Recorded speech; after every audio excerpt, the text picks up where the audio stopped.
Oolmaa sharafoota maallaqa biyya alaa karaa gabaa gurraachaatiin akkasumas immoo karaa baankii daldala Itoophiyaa irratti baay'ee akka dabalee jiru isin hundumtuu quba qabdu. Dabalataanis immoo Awwaash baankii jira.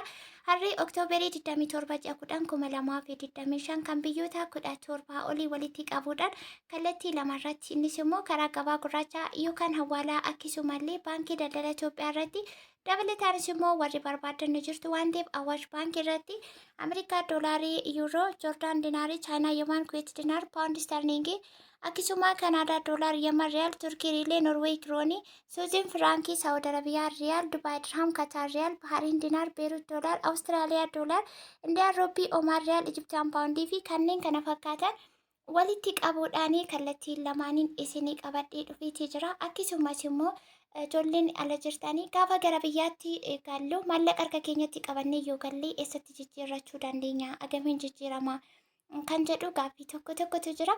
Isa kanas immoo isinii deebisuudhaaf isinirraatii wanti eegamu jiraate viidiyoo kana hundi keessan laayik sheer gochuutiin aga xumuraatti waliin tura. Nagaa isin dagannee bakka jirtanitti nagaan isiniif haa ta'u. Akkam jirtu nagaa keessanii jecha eessa baaddee warri jettanii na barbaadaa turtanii guyyaa jidduu kanatti naaf hin mijanne haalli tokko naaf mijachuu dhabuutiin hin badee arraan booda garuu deebi'ee dhufeera. Warri na gaafattan asumarraan galatooma. Yeroo jalqabaaf gara mana kanaatti warri dhuftan immoo sabiskiraabii gochuutiin maatii keenyatti dabalamaan miseensanuu ta'ati. Hundi keessan wanti isinirraa eegamuuf singoota yoo jiraate viidiyoo kana laayik sheer gochuutiin turtii keessan aga xumura viidiyoo kanaatti na waliin godhaa. Kallattii maatiin gara oolmaa sharafoota maallaqaa guyyaa har'aa ittiin oolee jalqaba irratti Ameerikaa doolaarii irraa ka'uutiin itti fufnaa jechuudha. Guyyaa har'aa Oktoobarii 27 2025 Ameerikaa doolaarii tokko karaa baankii daldala Itoophiyaa irratti jechuudha. Warri baankii irratti ergattanii biyya jirtan maallaqa keessan gara doolaaraatti jijjiiruudha. Warri ergattan doolaarii tokko immoo baankii daldala Itoophiyaa irratti meeqa ta'a yoo jettanii gaaffii akka kanaadhaafis warra gaafattaniifis asumarraan deebii Ameerikaa doolaarii tokko karaa baankii 147 tuqaa saantiba 71tiin oliitu jira guyyaa har'aa.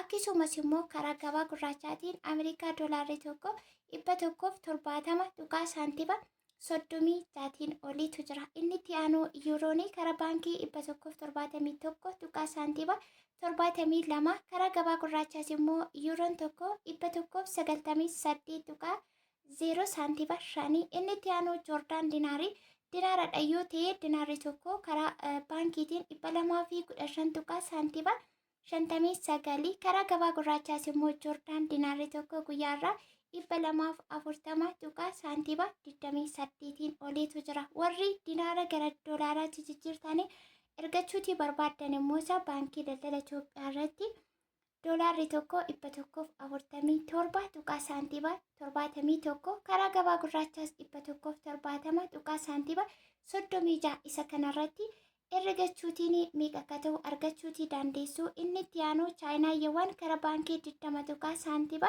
35 karaa gabaa gurraachaas immoo Chaayinaa Yemen tokko 23 tuqaa saantiba 92tiin oliitu jira. Viidiyoo aga xumuraatti dhaggeeffachuudhaan bakka isiniif hin galle ammas irra deebii gaafachuutii dandeessu jechuudha. Koomentii irratti akkasuma laayikii sheer gochuun viidiyoon kun vaayiraaliin isaa bahee namoota baay'ee bira akka qaqqabu warra gaaffii qabanii warra hin beekneefis immoo akka deebii ta'u asumarraan na deeggaraa jecha.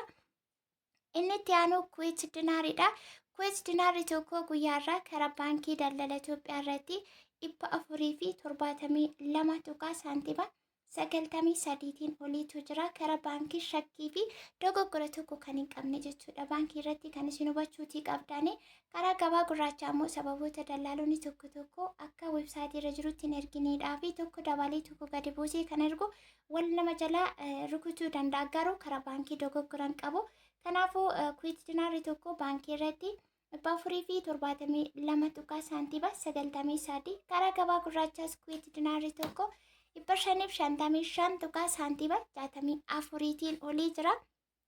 Akkasuma inni itti aanu paawundi sterlingiidha. Paawundi sterlingii tokko karaa baankii 192 tuqaa saantiba 84. Akkasuma karaa gabaa gurraachaas immoo paawundi sterlingii tokko 226 tuqaa saantiba 26tiin oliitu jira. Kanaadaa doolaarii karaa baankii 109 tuqaa saantiba 37 karaa gabaa gurraachaas Kanaadaa doolaarri tokko 121 tuqaa saantiba 98tiin oliitu jira jechuudha. Inni itti aanu Yemen riyaalii tokko karaa baankii 0 tuqaa saantiba 64 akkasuma karaa gabaa gurraachaas immoo Yemen riyaalii tokko 0 tuqaa saantiba 82tiin olii jira.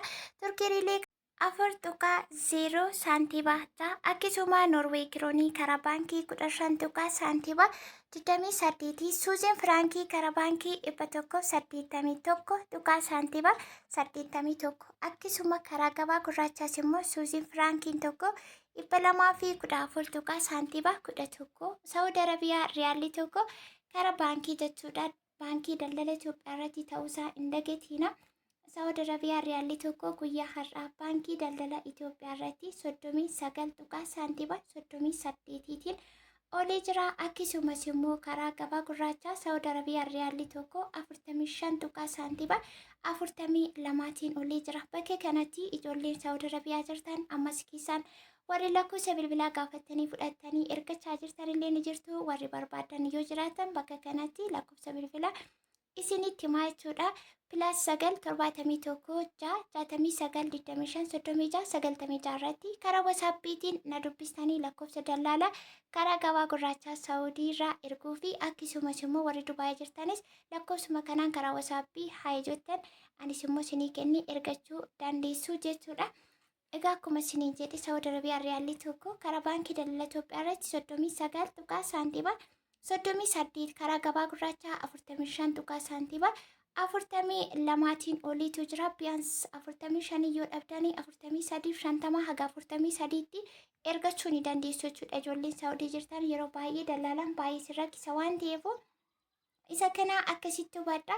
Itti aansuun immoo kan jiru Dubaay diraamidha. Dubaay diraamni tokko karaa baankiitiin 40 tuqaa saantiba 22 karaa gabaa gurraachaas immoo Dubaay diraamni tokko guyyaarraa 46 tuqaa saantiba 34tiin oliitu jira. Inni itti aanu katar riyaal karaa gabaa gurraachaa katar riyaalis immoo karaa baankii 41 tuqaa saantiba 38 karaa gabaa gurraachaas immoo katar riyaalli tokko 43 tuqaa saantiba 38. Inni itti aanu Bahariin dinaarii tokko karaa baankii guyyaa har'aa 405 tuqaa saantiba 46 karaa gabaa gurraachaas Bahariin dinaarii tokko 452 tuqaa saantiba 30tiin olii jira. Akkasuma inni itti aanu Beeruut doolaariidha. Beeruut doolaarri tokko karaa gabaa gurraachaa 172 tuqaa saantiba 26tiin oliitu jira. Akkasuma inni itti aanu Awustiraaliyaa doolaarri tokko karaa baankii 100 tuqaa saantiba 22 karaa gabaa gurraachaas immoo Awustiraaliyaa doolaarri tokko 110 tuqaa saantiba 95tiin oliitu jira. Kana jechuun baankii irrattis immoo saffisaan akka dabalaa jiru guyyaarraa gara guyyaatti. Akkasuma karaa gabaa gurraachaas immoo akka hin shawwadamne of eeggannootiin ergachuutiidha jechuudha. Kan isin qabdanii kanumarra jira jedhee dallaalaan kan jenne guyyaarraa gara guyyaatti informaashinii odeeffannoo hordofuun keessan isinuma mataa keessan. Inni itti aanu Indiyaa ruupii karaa baankii tokko tuqaa saantiba 73 karaa gabaa gurraachaas immoo Indiyaa ruupiin tokko tuqaa saantiba 81 Oman riyaal karaa baankii 397 tuqaa saantiba 55 karaa gabaa gurraachaas Oman riyaalii tokko guyyaarraa 443 tuqaa 0 saantiba 2. Inni itti aanuu fi inni dhumaa Ijiptiyaan paawundii karaa baankii 3 tuqaa saantiba 57 akkasuma karaa gabaa gurraachaas immoo Ijiptiyaan paawundiin tokko 3 tuqaa saantiba 87tiin oliitu jira jechuudha.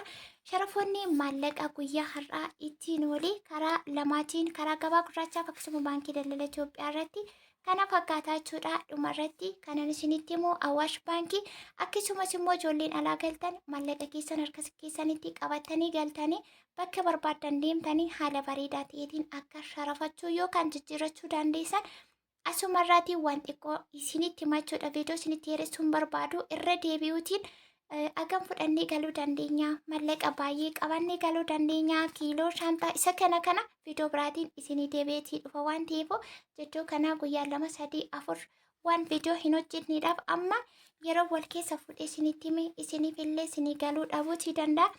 amma dhumarratti Awaash Baankii isinitti hima. Gaaffii dabalataa kanarratti yoo qabaattan viidiyoo biraatiin dhufa. Awaash Baankii irrattis immoo har'a Oktoobarii 27 2020 Ameerikaa doolaarri tokko Awaash Baankii irratti guyyaa har'a 148.0 saantiba kudhaniitiin oliitu jira jechuudha. Kana jechuun baankii daldala Itoophiyaa irrattis immoo akka dabalee jiru, isarratti immoo Awaash Baankii akka caalaa jiru isin immoo sirriitti hubachuun mirkaneeffachuutii qabdu. Garaagarummaa kana jidduu jiru viidiyoo haga dhumaatti yoo dhaggeeffattan qofa jechuudha.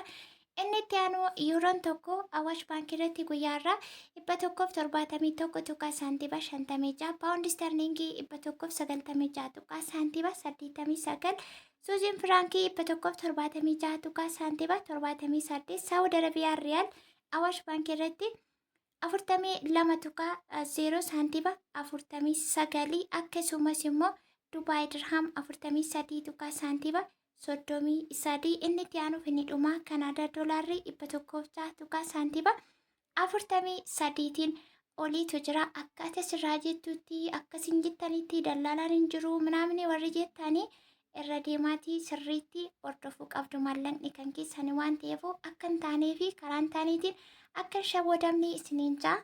Sharafoota maallaqaa wal qabatee viidiyoon isinii qabadhee dhufe bakka kanatti xumurama. Gaaffii baay'ee na gaafattanii kanan hin deebisiin baay'ee isaatu jira waan ta'eef viidiyoo biraatiin deebi'eetiin dhufa. Isa kana laayik sheer gochuutiin yaada keessan asaaf astaayitii keessan dabalataanis immoo gaaffii qabaattan seekshinii koomentii irratti naa kaa'uudhaan viidiyoo biraatiin agan deebi'ee dhufutti bakka jirtanitti nagaa fayyaa ta'a baay'ee.